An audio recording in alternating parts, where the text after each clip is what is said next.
Hello students, welcome to our channel SST secrets. बच्चों, आज हम डिस्कस कर रहे हैं ज्योग्राफी के चैप्टर रिसोर्स एंड डेवलपमेंट का पार्ट सेकेंड। पार्ट वन में हमने देखा था रिसोर्स और उसकी डेफिनेशन के बारे में। आज पार्ट सेकेंड में हम लोग डिस्कस करेंगे टाइप्स ऑफ रिसोर्सेज के बारे में। तो बच्चों, रिसोर्सेज के जो टाइप्स है वो क्लास 8 में आप लोग पढ़ चुके हो, पर वो ब्रॉड कैटेगराइजेशन था। आज जो हम कैटेगराइजेशन देख रहे हैं वो एक कॉम्प्रिहेंसिव कैटेगराइजेशन है। यहाँ पर जो हम लोग क्लासिफिकेशन पढ़ेंगे उसमें हमें 4 प्रकार दिए गए हैं। पहला प्रकार जो है वो है on the basis of origin, अर्थात उत्पत्ति के आधार पर रिसोर्सेज के प्रकार। देन हम डिस्कस करेंगे ऑन द बेसिस ऑफ एक्सहॉस्टेबिलिटी।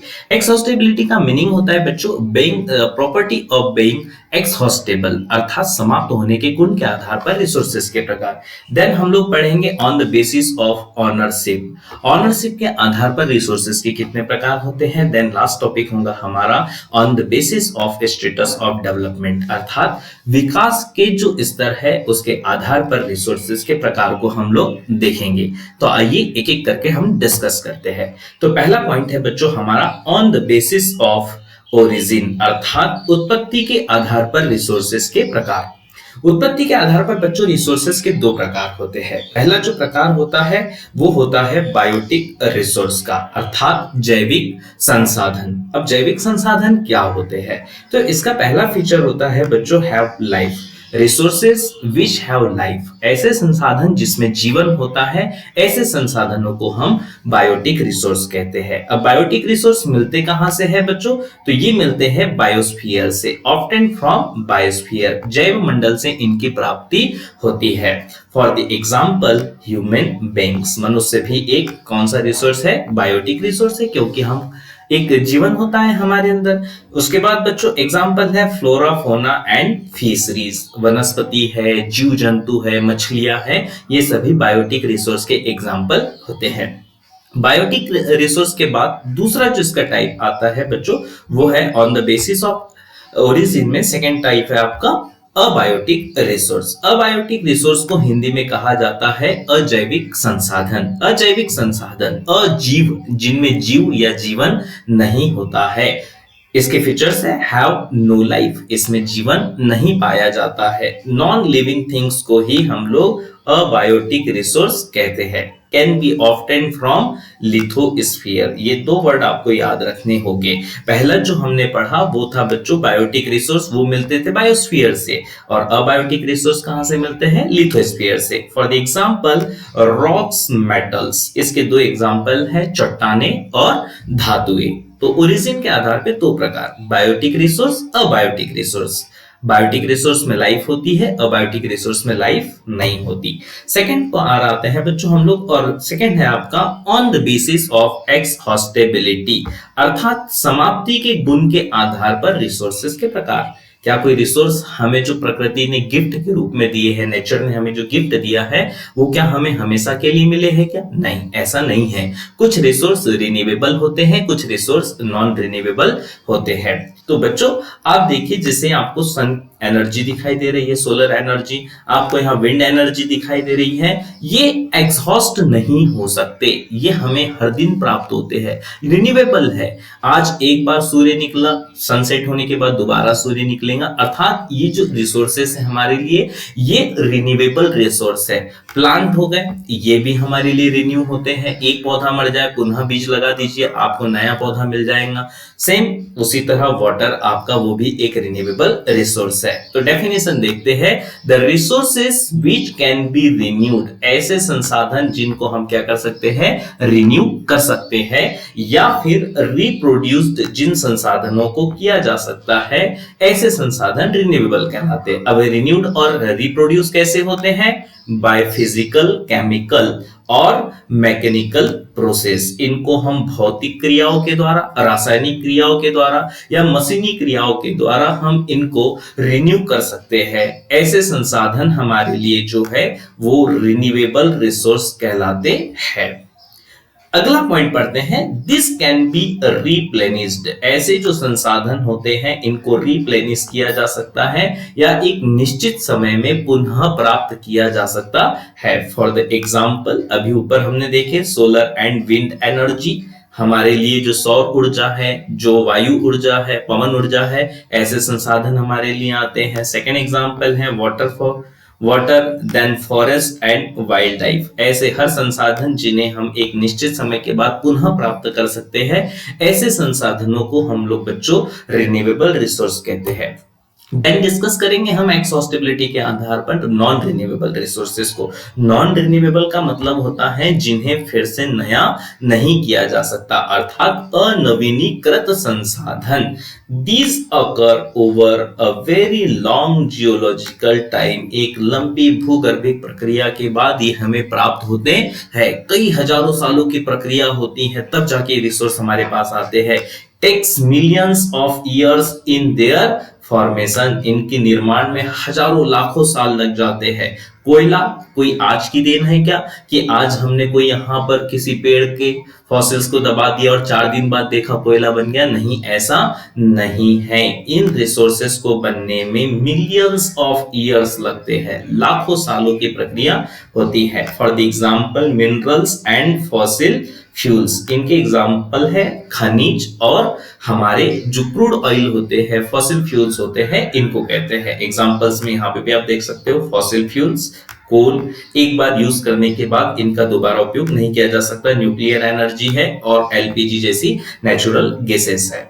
आगे हम लोग बच्चों बढ़ते हैं नॉन रिन्यूएबल रिसोर्सेज के types. Broadly non renewable resources को भी 2 भागों में बांटा गया है। अब आप बोलोगे सर जो नॉन रिन्यूएबल रिसोर्स है हम उनको तो प्राप्त नहीं कर सकते, तो फिर इनको कैटेगराइज क्यों किया? तो बच्चों हमने इसको इसलिए कैटेगराइज किया क्योंकि नॉन रिन्यूएबल रिसोर्सेज को 2 भागों में बांटा गया है। एक होते हैं रिसाइक्लेबल, जिनको हम रिन्यू नहीं कर सकते पर रिसाइकल कर सकते हैं। फॉर द एग्जांपल प्लास्टिक की चेयर है, टूट गई, खराब हो गई, आप उसको बेच दीजिए, भंगार वाला उसको आगे बेचेगा, तब जाके वो फिर से क्या होती है, रिसाइकल होती है और उस प्लास्टिक का हम दूसरा उपयोग कर सकते हैं। मेटेलिक है, आपके घर में कोई लोहे की चेयर है, डेस्क है, वो टूट गया, उसको भी आप बेच दीजिए, वो भी कुछ दिनों बाद रिसाइकल हो सकता है। तो ऐसे रिसोर्सेज जो रिसाइकल होते हैं उन्हें रिसाइक्लेबल रिसोर्स कहते हैं। इनमें एग्जांपल आती हैं आपकी metals.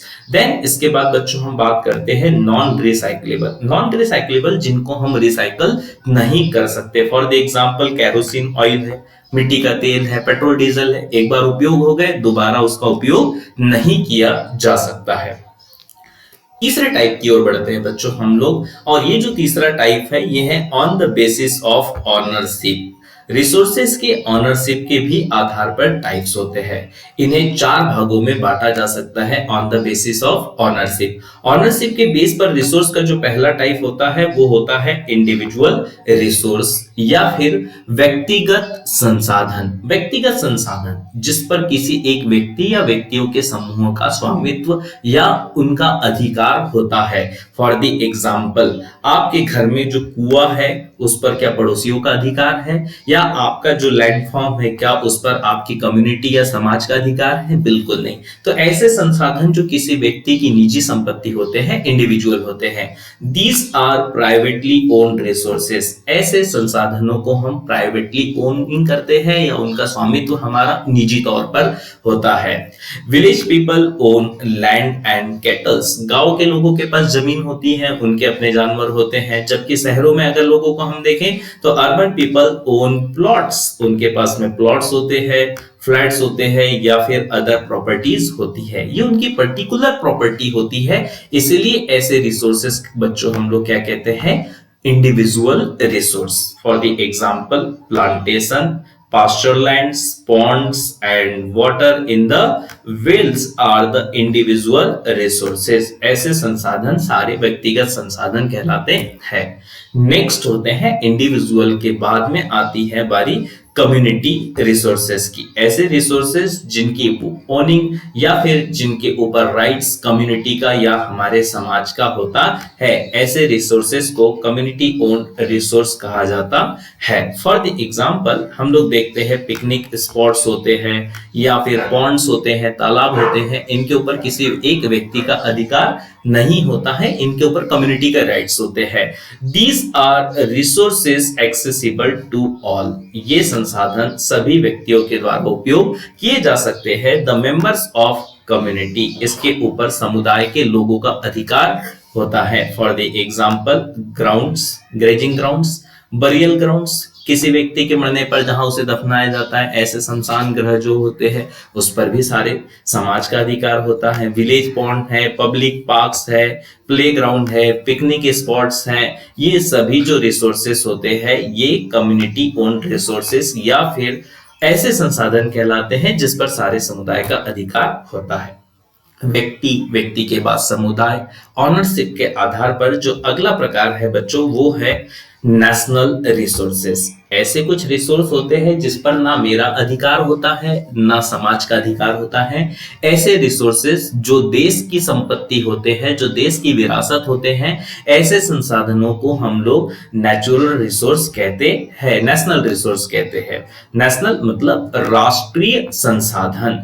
All the resources belong to the nation. ऐसे सारे संसाधन जो है राष्ट्र की संपत्ति होते हैं। The country has legal powers to acquire even private property for public good. हमारी सरकार जो होती है, गवर्नमेंट होती है, हमारे देश के पास में अधिकार है कि आपकी प्राइवेट प्रॉपर्टी को भी अगर पब्लिक गुड या पब्लिक वेलफेयर के लिए यूज करना है तो उसका उपयोग किया जा सकता है। जैसे आपने देखा होगा रेलवे प्रोजेक्ट्स के लिए जब रेल लाइन डलती है तो कई लोगों के खेतों में से वो होते हुए जाती है, तो क्या हम मना कर सकते हैं कि ऐसे प्रोजेक्ट्स के लिए? नहीं। क्यों? क्योंकि कुछ ऐसे रिसोर्सेस होते हैं जो गवर्नमेंट के होते हैं या कंट्री के होते हैं। For the example all minerals, सभी मिनरल्स जो है वो गवर्नमेंट के अंडर में आते हैं। वाटर रिसोर्स है, फॉरेस्ट है, वाइल्ड लाइफ है, all the resources with in the political boundaries and oceanic area up to 12 nautical miles from the coast belong to the national resources। बच्चों हर वो वस्तु जो किसी देश की बाउंड्री के अंदर होती है या ओशनिक एरिया में 12 nautical mile तक होती है, ऐसे रिसोर्सेस को हम नेशनल रिसोर्स कहते हैं। ये ओशनिक एरिया 12 nautical mile क्यों होता है, कैसे होता है, हम इसको आगे डिस्कस करेंगे। नेशनल रिसोर्सेस में आगे एग्जांपल्स देखिए, रोड्स होती है, कैनल्स होती हैं, रेलवेज है, and properties of public character belong to national resource. ऐसी हर संपत्ति जिस पर मेरा या समाज का अधिकार नहीं है, ऐसे रिसोर्सेस नेशनल रिसोर्स कहलाते हैं। एंड नेशनल के बाद फोर्थ टाइप है हमारा इंटरनेशनल रिसोर्स। इंटरनेशनल रिसोर्स को हिंदी में अंतरराष्ट्रीय संसाधन कहा जाता है। The oceanic resource beyond 200 nautical miles। ये वर्ड याद रखिएगा, 1 मार्क्स के क्वेश्चन में आपसे पूछा जा सकता है। National resource belong to 12 nautical mile and oceanic resource that belong to 200 nautical mile exclusive economic zone belong to international resources. ऐसे रिसोर्स जो ओशनिक एरिया में 200 nautical mile के एक्सक्लूसिव इकोनॉमिक जोन EEZ में होते हैं, ऐसे रिसोर्सेस को हम लोग इंटरनेशनल रिसोर्स कहा जाता है। नो इंडिविजुअल और कंट्री, इस पर किसी एक व्यक्ति का अधिकार नहीं होता है, ना किसी ही देश का अधिकार होता है। There are international institutions to regulate this resources. UNO, United Nations organisation, ऐसी जो संस्थाएं है वो इन रिसोर्सेस को रेगुलेट करती है, इनके ऊपर अधिकार रखती है। अब यहाँ पे बच्चों आप देखिए एक वर्ड आया हुआ है आप लोगों को, एक्सक्लूसिव इकोनॉमिक जोन। तो अब एक्सक्लूसिव इकोनॉमिक जोन क्या होता है, आइए उसे हम लोग डिस्कस करते हैं। एक्चुअल में क्या हुआ था, जब अलग अलग कंट्रीज रिसोर्सेस के ऊपर अपना क्लेम कर रही थी तो जो देश पावरफुल थे, जिनके पास बड़ी ताकतें थी, वो जो देश है वो अधिक से अधिक रिसोर्सेस को अपने हाथों में रखना चाहते थे। इससे छोटे देश जो थे, जिनके पास पावर नहीं थी, जिनके पास वेल्थ नहीं थी, वो पिछड़ रहे थे। तो एक इंटरनेशनल बॉडी जिसका नाम है the UN convention on the law of the sea 1982, इसके अकॉर्डिंग डिसाइड किया गया कि कोई कंट्री उसके पास ओशनिक एरिया में कितना अधिकार होगा। तो यहां पर आप 1 मार्क्स के क्वेश्चन के लिए अंडरलाइन कर लेंगे, ये कहां डिसाइड किया गया था। तो UN convention of the law of sea 1982 के अकॉर्डिंग इसको डिसाइड किया गया था। Allowed coastal nations to claim a territorial sea up to 12 nautical mile और 9.2 किलोमीटर। ऐसे देश जिनकी सीमा पर्टिकुलरली कोस्टल एरियाज में आती है या समुद्र के निकट क्षेत्र में आती है, वो अपनी सीमा से 12 समुद्री मील तक के, नॉटिकल माइल को हिंदी में समुद्री मील कहा जाता है, उस तक के अपनी पहुंच रखते हैं। अब यहाँ बात हो रही है समुद्री मील की, तो ये भी एक लेंथ को मेजर करने की यूनिट है nautical mile. 12 nautical mile is equal to 19.2 kilometre. तो अब देखिए, मान के चलिए जो कोई कंट्री है, उस कंट्री की अगर हम लोग बात करें तो वो कंट्री कहां तक अपना अधिकार रखती है। तो देखिए, जैसे ये एक कंट्री है, उसका जो लैंड पार्ट है उससे 12 नॉटिकल माइल तक, 12 नॉटिकल माइल यहां तक के होता है, यहां तक कोई देश का अधिकार अपने उस क्षेत्र तक होता है जहां पे वो रिसोर्सेस को अचीव कर सकते हैं। इसके बाद का ये जो क्षेत्र होता है बच्चों, 12 नॉटिकल माइल से लेकर के 200 नॉटिकल माइल तक का, अर्थात यहां से लेकर के यहां तक का जो क्षेत्र होता है ये कहलाता है exclusive economic zone up to 1200 nautical mile.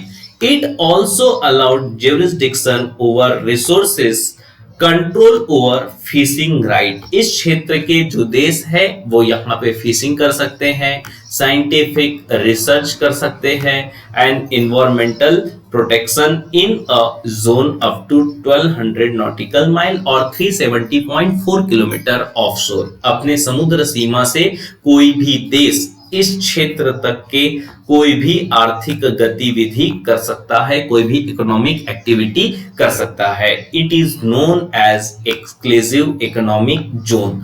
उस 12 किलोमीटर के बाद से जो आपका 200 किलोमीटर 200 नॉटिकल माइल का जो एरिया है वो EEZ कहलाता है। Beyond this zone sea bed minerals development will be regulated by an international body. इसके बाद के जो भी आपके रिसोर्सेस होते हैं उसका गवर्निंग बॉडी जो होती है वो इंटरनेशनल बॉडी होती है या अंतरराष्ट्रीय संस्थाएं होती हैं।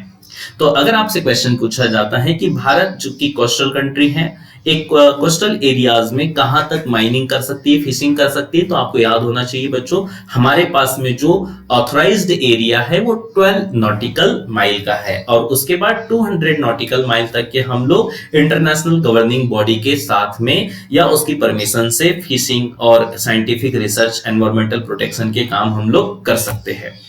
लास्ट टॉपिक हम लोग डिस्कस करते हैं on the basis of the status of development. विकास के स्तर के आधार पर या विकसित होने के स्तर के आधार पर रिसोर्सेस के प्रकार, इन्हें भी बच्चों डेवलपमेंट के स्टेटस के आधार पर 4 भागों में बांटा गया है। सबसे पहला होता है हमारे लिए पोटेंशियल रिसोर्स, संभावित संसाधन, ऐसे संसाधन जो हमारे लिए आने वाले समय में संभव हो सकते हैं, इसलिए इनको पोटेंशियल रिसोर्स कहा जाता है।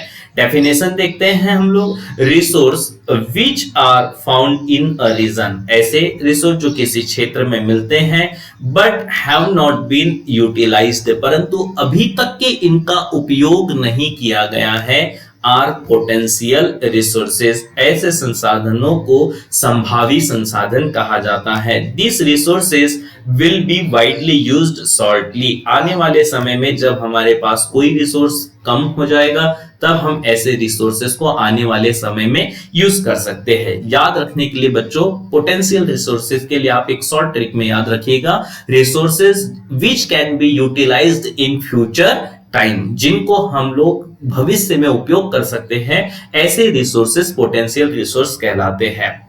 For the example, wind and solar energy potential in Rajasthan and Gujarat have not been developed and exploited properly so far। अब राजस्थान और गुजरात का नाम क्यों रखा है? राजस्थान बहुत बड़ा एक डेजर्ट एरिया है और गुजरात एक कोस्टल आपका स्टेट है। तो यहाँ पर जो विंड एनर्जी है और जो सोलर एनर्जी है वो एक पोटेंशियल है, वहां पे फ्यूचर में हम इसका उपयोग कर सकते हैं, पर अभी कर रहे हैं क्या, हम अभी इनका उपयोग नहीं कर रहे हैं। तो resources that can be used in future time, it is called potential resources.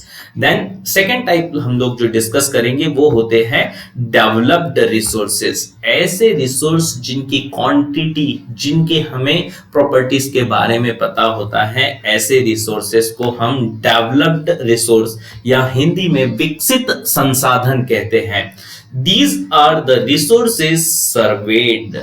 ये रिसोर्स पूरी तरह से सर्वेक्षित होते हैं, कितनी क्वालिटी में है, कितनी हमारे पास में मात्रा इसकी है, कहां कहां पर ये पाया जाता है, ऐसे रिसोर्सेज को हम लोग डेवलप्ड रिसोर्स कहते हैं। सर्वे होता है इनका, quality and quantity have been measured. इनकी क्वालिटी, विशेषताएं और क्वांटिटी कितनी है वो सब हम लोग मेजर्ड करके रखते हैं।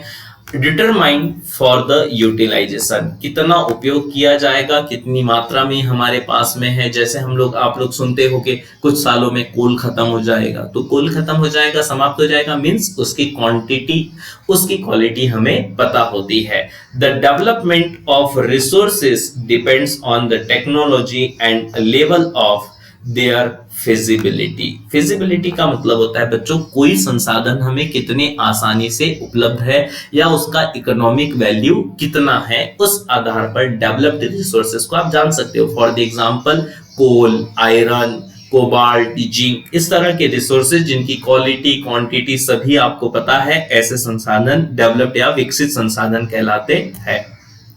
नेक्स्ट आता है आपका third resource on the basis of status of development. इसमें है स्टॉक। स्टॉक का मतलब होता है भंडार, संचित भंडार। ऐसे रिसोर्सेज को हम लोग स्टॉक कहते हैं। अब स्टॉक की क्या डेफिनेशन है ये आपको समझना जरूरी है। Resources in the environment which have the potential to satisfy human needs but do not have the appropriate technology to have access come under this category। हमारे पास ऐसे रिसोर्सेस जो हमारी जरूरत को पूरा कर सकते हैं, उनमें पोटेंशियल भी है, पर उसका उपयोग करने के लिए हमारे पास में एप्रोप्राइट टेक्नोलॉजी या उपयुक्त तकनीकी अभी तक नहीं है।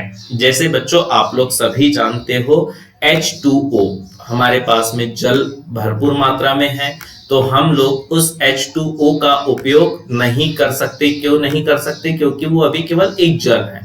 आप जानते हो H2O में हाइड्रोजन गैस होती है जल में, और दूसरी होती है ऑक्सीजन गैस।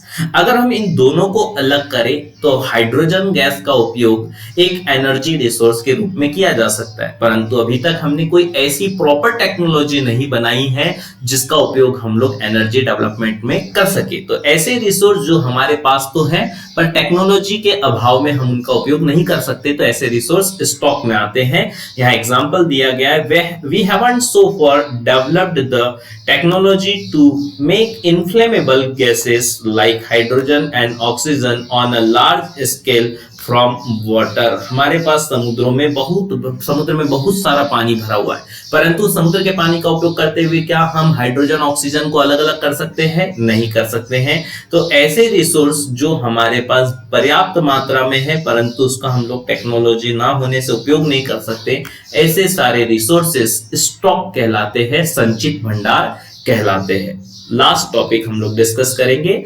Reserve resources. अब रिजर्व का मतलब भी संचित ही होता है।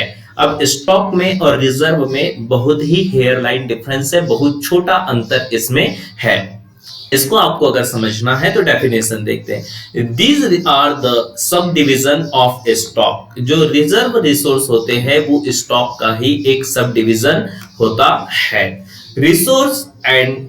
Resource and can be put into use by applying existing technology but their use has not been yet started। हमारे पास अब टेक्नोलॉजी तो है, परंतु कल्चरली हम उसका उपयोग अभी तक नहीं प्रारंभ कर पाए हैं।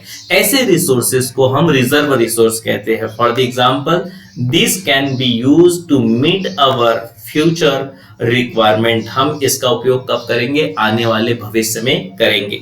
जैसे कि आप लोग यहाँ देख रहे हो, एग्जाम्पल दिया गया है पहले एग्जाम्पल जो था स्टॉक का वो भी वाटर का था, परंतु वाटर से हमें क्या अलग करना था, हाइड्रोजन और ऑक्सीजन, और हाइड्रोजन का यूज एक एनर्जी रिसोर्स के रूप में करना था। अब देखिए यहाँ पे रिजर्व में एग्जाम्पल भी वाटर का ही है। River water can be use to generate hydro electric power. हम लोग नदी के पानी का उपयोग करके क्या बना सकते हैं, हाइड्रल एनर्जी बना सकते हैं, जल विद्युत बना सकते हैं। आपने स्वदेश मूवी देखी होंगी, शाहरुख खान उसमें अंत में गांव में देखिए जल विद्युत बनाते हैं। तो इस तरह से प्रेजेंटली हम इसका उपयोग तो कर रहे हैं। इंडिया में हाइड्रल पावर 1897 में बनाई गई थी, मतलब आज से 120 सालों पहले हमने एनर्जी डेवलप की थी, but utilised only to a limited extent. परंतु इतने साल बीतने के बाद भी हम हाइड्रल पावर का यूज ज्यादा नहीं कर पा रहे हैं। Thus the water and forest etc is a reserve resource. इसीलिए जो हमारे पास वाटर है, जो फॉरेस्ट है, वो रिजर्व रिसोर्स के रूप में हमारे सामने आते हैं। अब बच्चों अगर आपको समझ में ना आया हो तो आप इस वीडियो को रिवाइंड करके भी देख सकते हैं। आप एक एक पॉइंट को अच्छे धीरे धीरे से समझने का प्रयास करेंगे तो मुझे आशा है आप इसे जल्दी ही समझ सकेंगे। आपको इस वीडियो में अगर कुछ ना समझ में आए तो आप कमेंट बॉक्स में जाइए, कमेंट करिए, और वीडियो पसंद आया हो तो इस हमारे चैनल को सब्सक्राइब कीजिए, वीडियो को लाइक कीजिए, शेयर कीजिए। वीडियो देखने के लिए आपका धन्यवाद। और हाँ बच्चों, ये पार्ट 2 था। पार्ट 3 के लिए आप हमारे साथ में बने रहिए। धन्यवाद।